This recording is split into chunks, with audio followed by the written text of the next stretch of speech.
बातचीत होगी, लेकिन उससे पहले बाजार की चाल पे डाल लेते हैं नज़र, जहां पर हम देख रहे हैं कि 3 दिन की गिरावट के बाद थोड़ा सा ब्रेक लगता हुआ, लेकिन फिर भी एक दायरे में बाजार घूमता हुआ दिखाई दे रहा है।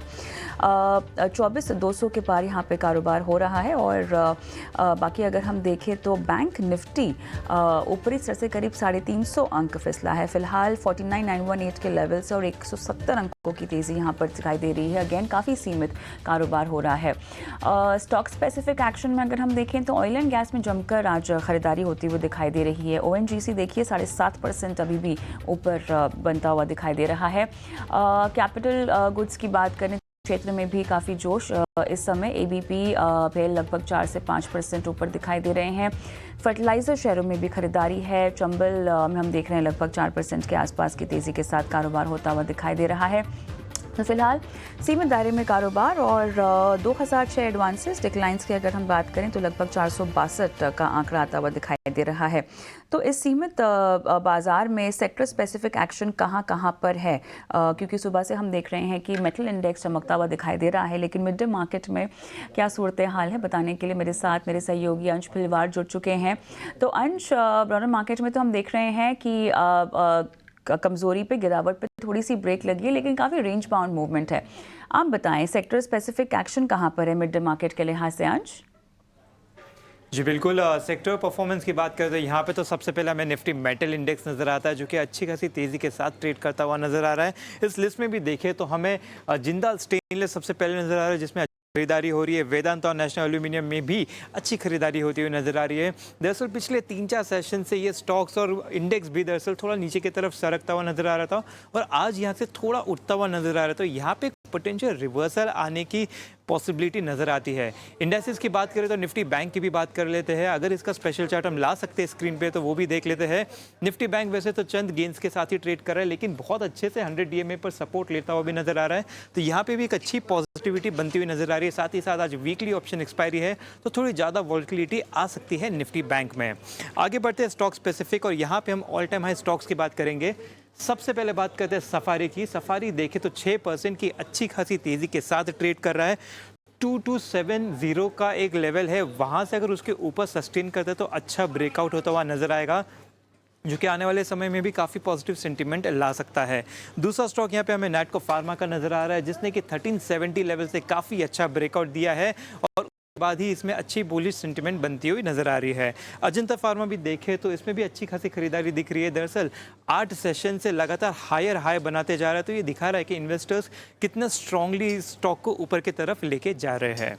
स्ट्रॉन्ग वॉल्यूम्स की बात करें तो यहाँ पे हमें सबसे पहले तो लुपिन नजर आ रहा है, जो कि अच्छी खासी तेजी के साथ ट्रेड कर रहा है। इसके नतीजे भी आए थे जो काफ़ी स्ट्रॉन्ग थे, जिसके बाद में भारी वॉल्यूम के साथ इसमें खरीदारी होती हुई नजर आ रही है। ऑल इंडिया में भी अच्छी खरीदारी नजर आ रही है। रामकृष्ण फोर्जिंग की बात करें तो 13 सेशन से एक साइडवेज ट्रेंड में फंसा हुआ था, वहां से आज जाके अच्छा ब्रेकआउट देता हुआ नजर आया है। तो इसमें भी एक अच्छा पॉजिटिव सेंटीमेंट आने वाले और सेशंस में दिख सकता है।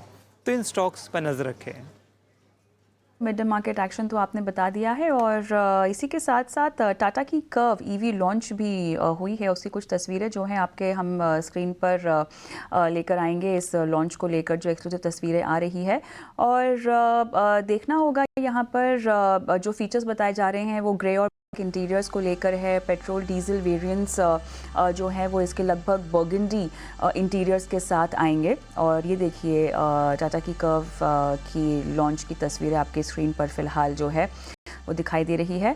और लगभग 1.2 लीटर टर्बो पेट्रोल रेफ्रॉन यूनिट है, और काफ़ी अपडेशन के साथ यहाँ पर आई है। और नेक्सॉन को लेकर जो क्रायोटेक डीजल यूनिट है वो वहाँ से बोरो किया हुआ है, जो इसमें लगाया गया है। और सेफ्टी फीचर्स के लिहाज से अकाउस्टिक साउंड सिस्टम और पेडेस्ट्रियंस के लिए अलर्ट्स है, और लगभग फीचर्स जो है काफ़ी हद तक नए भी यहाँ पर बताए जा रहे हैं। और बैटरी पैक ऑप्शन और रेंज की अगर हम बात करें तो कर्व EV में जो है 2 बैटरी पैक ऑप्शंस हो रहे हैं, लगभग 45 किलोवाट पैक में। और जो इसकी क्लेम रेंज बताई जा रही है इस बैटरी के से तो लगभग 502 किलोमीटर है, और 55 किलोवाट पैक की जो रेंज बताई जा रही है वो 585 किलोमीटर है। तो रियल वर्ल्ड कंडीशंस में अगर हम देखें तो इनकी जो कवरेज की रेंज होगी वो लगभग 350 किलोमीटर से लेकर 425 किलोमीटर के आसपास हो सकती है। तो चलिए यहाँ पर लॉन्च होती हुई टाटा की कर्व कूपे।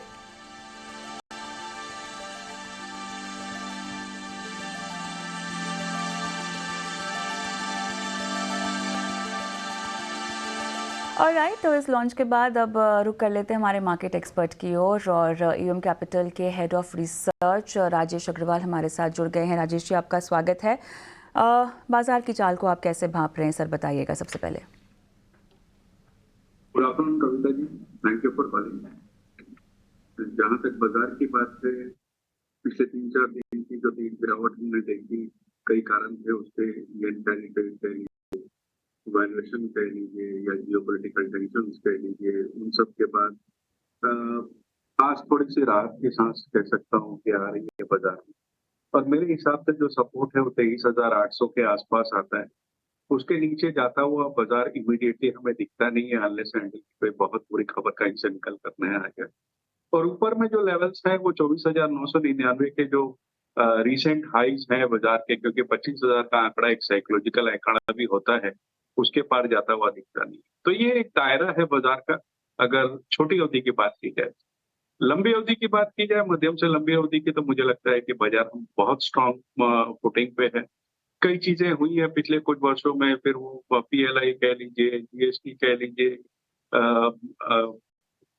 ऐसे बहुत सारी चीजें, डिमोनेटाइजेशन, डिजिटाइजेशन, ये सब कई चीजें होंगी जो कि हमारे इकोनॉमी को बहुत सुदृढ़ करी हैं और आगे आने वाले दिनों में इसका हमें फायदा मिलता हुआ नजर आएगा। केपेक्स, गवर्नमेंट ने भी बहुत बड़ा केपेक्स अनाउंस कर रखा है। अब प्राइवेट सेक्टर में भी बड़ा केपेक्स अनाउंस हो रखा है, तो सीधी सी बात है कि इतना बड़ा केपेक्स, इंफ्रास्ट्रक्चर डेवलपमेंट होगा तो इकोनॉमी में सुधार आएगा, जिसका हम छवि सेंसेक्स वगैरह में देखेंगे। छोटी अवधि की बात की जाए तो अब जो लोगों की नजर है वो फेड की बैठक जो होगी सितंबर में, वहां पर लोगों को ये लग रहा है कि 88% लोग ये मान के चल रहे हैं कि शायद रेट कट आ जाए। अगर वो रेट कट आता है तो बहुत बड़ा ट्रिगर साबित होगा। दूसरे, क्रूड के प्राइसेस जो नीचे के हैं, जो कि भारत जैसे आयात प्रधान देश के लिए बहुत सुविधाजनक है, वो एक पॉजिटिव है। और तीसरे, हमारे यहाँ 21,000 से ऊपर की SIP तो मुझे नहीं लगता कि इस वक्त ऐसी कोई चिंता की बात है। अब इतने ऊपर के बाजार है, 25,000 लगातार पिछले 1-1.5 महीना में आप देखो तो इतनी बड़ी तेजी हुई है, तो थोड़ा बहुत करेक्शन तो बनता है। बिल्कुल, थोड़ा बहुत करेक्शन बनता है।